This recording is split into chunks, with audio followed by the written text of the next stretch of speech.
تو وہ بہت ہی پیار کرنے والے، ہمیشہ عزت سے پیش آنے والے انتہائی عاجز انسان تھے،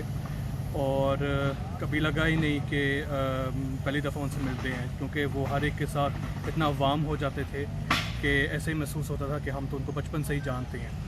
اور اسی طرح ان کے جو بچے ہیں ان کا بھی ویسا ہی تعلق تھا، بچوں کے ساتھ بھی اتنا پیار محبت کا تعلق تھا کہ ہمیشہ ایسے لگتا تھا کہ ہم بچپن سے ہی ساتھ ہی جو ہے وقت گزار رہے ہیں۔ عبدالوحید صاحب کے چند واقعات جو خاکسار کے ابھی ذہن میں آئے ہیں وہ میں آپ کے ساتھ شیئر کر دیتا ہوں۔ خاکسار ایک دفعہ وحید صاحب سے ملا تھا اور میں نے آپ سے یہ پوچھا کہ آپ کا یہ شوق ہے کہ آپ پہاڑوں پہ جاتے ہیں اور وہاں پہ آپ کو کس طرح، مطلب آپ عبادت کس طرح کرتے ہیں؟ تو کیونکہ قرآن کریم میں اللہ تعالیٰ فرماتا ہے کہ میں نے جن و انس کو صرف اس مقصد کے لیے پیدا کیا ہے کہ وہ جو ہے میری عبادت کریں۔ تو جب آپ اتنے لمبے مشن کے لیے جاتے ہیں، وہاں پہ ظاہر سی بات تھکاوٹ بھی ہوتی ہے اور کئی دن جو ہے لگاتار آپ سفر کرتے ہیں، تو آپ کو عبادت کے لیے وقت کیسے ملتا ہے؟ تو وحید صاحب نے ایک بہت ہی پیارا اس کا جواب دیا تھا، اور جب خاکسار نے اس کے اوپر غور کیا تھا تو بات ان کی بالکل ٹھیک تھی۔ انہوں نے فرمایا تھا کہ تمام جو انبیاء کی جو واقعات ہیں، جب بھی انبیاء جو ہیں وہ خدا تعالیٰ کی عبادت کے غرض کے لیے وہ اپنے جو علاقہ ہے اس کو اس سے تھوڑا سا ہٹ کے جو ہے پہاڑوں کی طرف جو ہے وہ سفر کیا کرتے تھے۔ حضور صلی اللہ علیہ وآلہ وسلم نے بھی مثال کے طور پہ غار حرا میں جا کے جو ہے آپ نے سفر اختیار کیا اور پہاڑوں میں جا کے آپ نے عبادت کی، کیونکہ انہوں نے آگے سے وحید صاحب فرماتے تھے کہ میں جب بھی پہاڑوں پہ جاتا ہوں میں یہی نظارہ اپنے سامنے رکھتا ہوں کہ انبیاء بھی جو ہیں وہ پہاڑوں پہ جایا کرتے تھے عبادت کی غرض سے، کیونکہ پہاڑوں پہ وہاں پہ نہ بجلی ہوتی ہے، نہ وہاں پہ دنیا کا جو شور ہے وہ ہوتا ہے، اور وہاں پہ وہ کہتے ہیں کہ آپ نیچر کے ساتھ ایک ہو سکتے ہیں، اور خدا تعالیٰ کے ساتھ جو ایک پھر وہاں پہ جو عبادت کرنے کا جو مزہ ہے، جو راتوں کو اٹھ کے جو تہجد پڑھنے کا جو مزہ ہے، وہ آپ کہتے ہیں کہ میں نے کہیں اور اتنا زیادہ محسوس نہیں کیا۔ پھر خاکسار نے ایک دفعہ آپ سے پوچھا تھا کہ کیونکہ یہ جو پہاڑوں کا پہ چڑھنے والا یہ جو کام ہے اس پہ کئی دن لگ جاتے ہیں، تو جو مختلف جو بیاکسٹائگر ہیں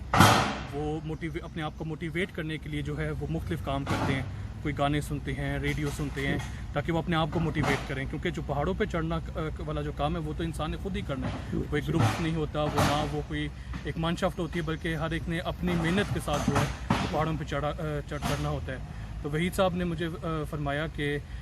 میں نے حضرت مسیح موعود علیہ السلام کی جو کتب ہیں ان کو میں نے ڈاؤن لوڈ کی ہوئی ہیں، اور وہ جو میں جب بھی سفر میں جاتا ہوں تو میں حضرت مسیح موعود علیہ السلام کی جو کتب ہیں وہ ان کا مطلب وہ سنتا ہوں، ان پہ غور کرتا ہوں، اور ان سے مجھے موٹیویشن ملتی ہے۔ تو یہ چند واقعات تھے جو میں آپ کے سامنے رکھنا چاہتا ہوں۔ اللہ تعالیٰ سے دعا ہے کہ اللہ تعالیٰ عبدالوحید صاحب کے جو درجات ہیں بلند سے بلند کرتا چلا جائے، اور ان کے جو پسماندگان ہیں، ان کے جو لواحقین ہیں، ان کو جو ہے اللہ تعالیٰ صبر جمیل بھی جو ہے عطا فرمائے۔ ہمارے لیے بہت بڑا صدمہ ہے، لیکن ہم اللہ تعالیٰ کی رضا میں جو ہے راضی ہیں۔ اس شہادت میں یا اس وفات میں آپ دیکھیں گے کہ ان کی جو فیملی ہے، جو کمال صبر کا جو نمونہ انہوں نے دکھایا ہے، قابل دید ہے۔ آپ نے بھی دیکھا سارے فیملی ممبران کو ملے باری باری، تو اس طرح کا حوصلہ اور نمونہ ہمیں اپنی زندگی میں ہر انسان کو کوشش کرنی چاہیے کہ یہ اپنائے کسی بھی غم یا افسوس کے موقع پہ۔ باقی وحید صاحب نے جو آپ کے ساتھ جماعتی خدمت کی، اس میں سے کوئی ایسا واقعہ جو آپ سمجھتے ہوں کہ واقعی کا بیان کرنے کے قابل؟ وحید صاحب جو ہیں وہ کوئی بھی کام جو ہے وہ ادھورا نہیں چھوڑتے تھے، اور جب بھی ان کے سپورٹ کوئی جماعتی خدمت ہوتی تھی تو وہ اس کی تہہ تک جاتے تھے۔ مجھے یاد ہے کہ جب وحید صاحب ہمارے سیکٹری تربیت ان کا جو ہے منتخب ہوئے،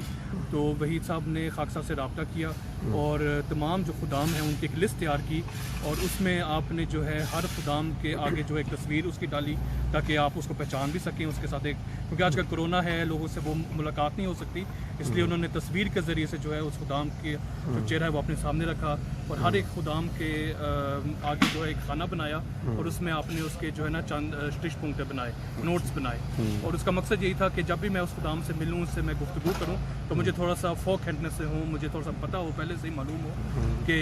مثال کے طور پہ وہ کتنا پڑھا لکھا ہے، اس کے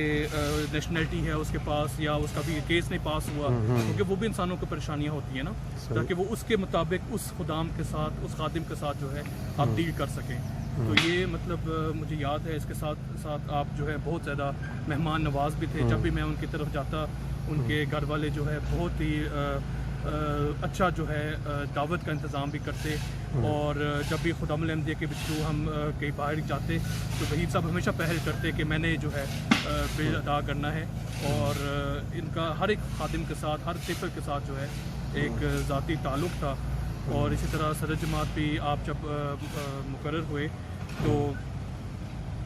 ہر ایک کے ساتھ فوراً ایک ذاتی رابطہ، ہر ایک کے ساتھ ایک دوستانہ تعلق،